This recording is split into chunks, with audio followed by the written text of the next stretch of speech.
Hi, my name is Deborah Green, and my gift for you is 6 Steps to a Healthy Emotional Body. I use the term emotional body because my background is in energy medicine, and the emotional body is part of our energy anatomy, along with our physical, mental, and universal bodies.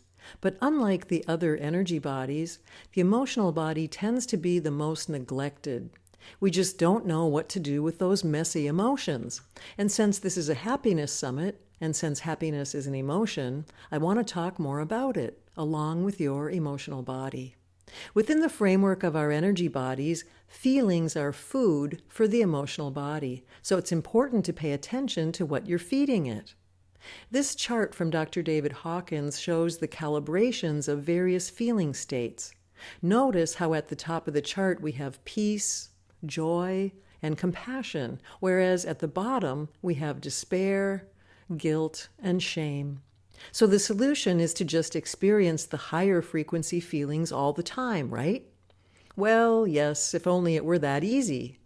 There are valid reasons why it's not always that easy, and the danger in showing you this chart is that some of you will try to achieve those higher frequency feelings by suppressing the lower frequency feelings, and that's a problem.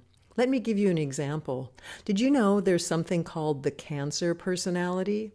It's based on research that showed people with cancer tended to share certain traits.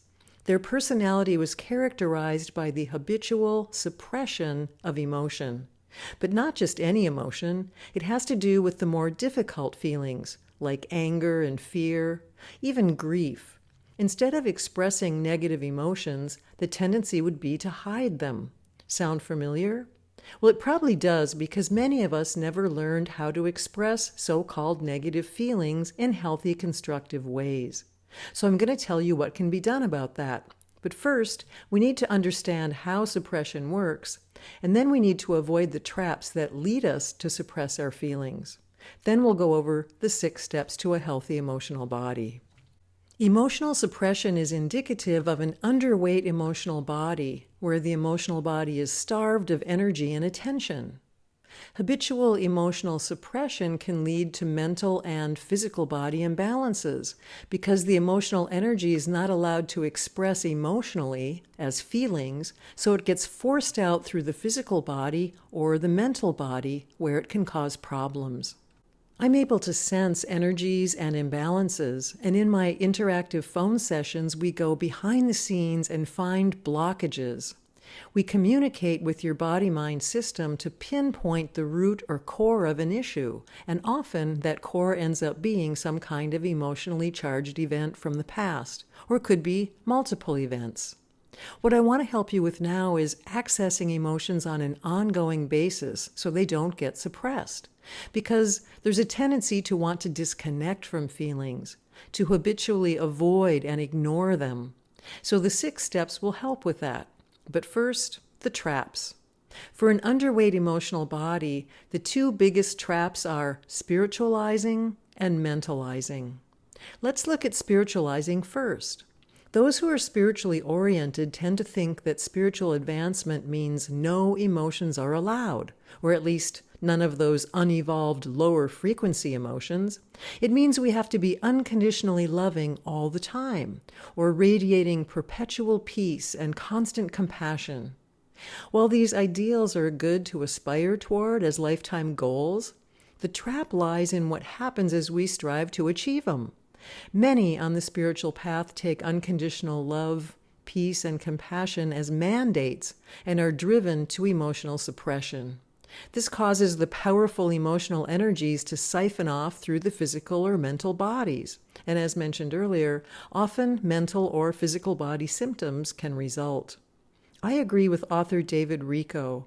Spirituality is not about transcending the world, but about deeper and more meaningful involvement with it.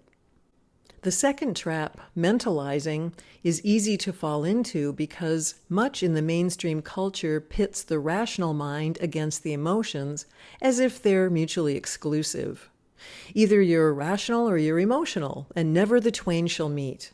The mythical fight between the head and the heart is perpetuated in countless stories, books, and movies. The idea is that if you're emotional, the emotions cancel out rational thought. If instead you're a wise and mature person, you don't experience emotions, or certainly not those negative or difficult ones. And if it happens that a troubling feeling comes along, it's best to be reasonable and to use your mind to figure things out. Well, there's nothing wrong with that, but the problem is the mental body and the emotional body occupy different frequency bands. The mental body cannot resolve feelings.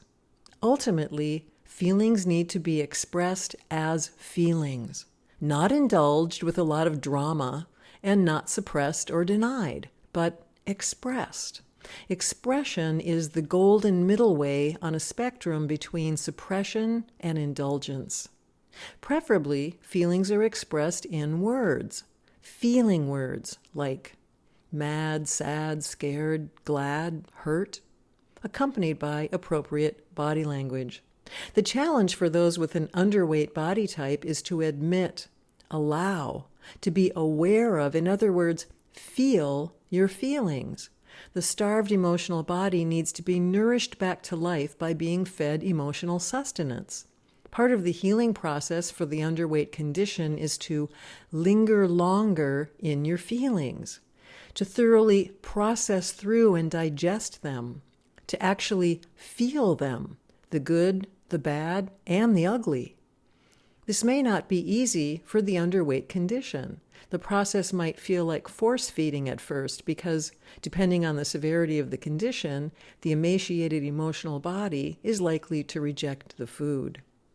Only if we tolerate the discomfort of a feeling can we master it. The 6-step process to a healthy emotional body can be really helpful. We'll look at each step one at a time. The first step is attend. Focus your attention on your feelings and those of others. You could turn it into a game to see how much awareness you can bring to feelings. Challenge yourself to make awareness of feelings a top priority for a certain period of time.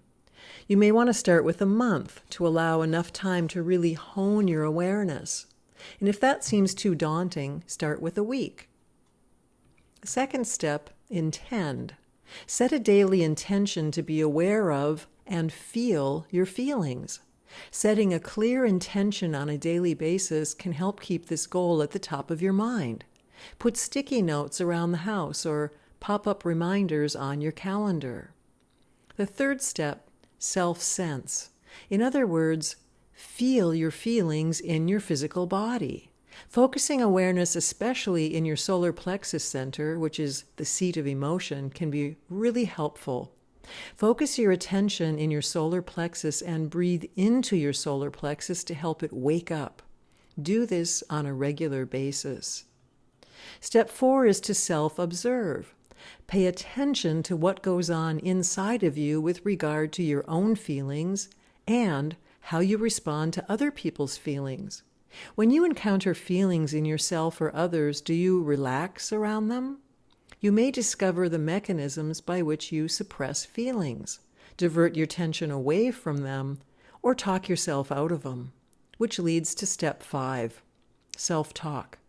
Notice how you talk to yourself about feelings, your own feelings, and those of others.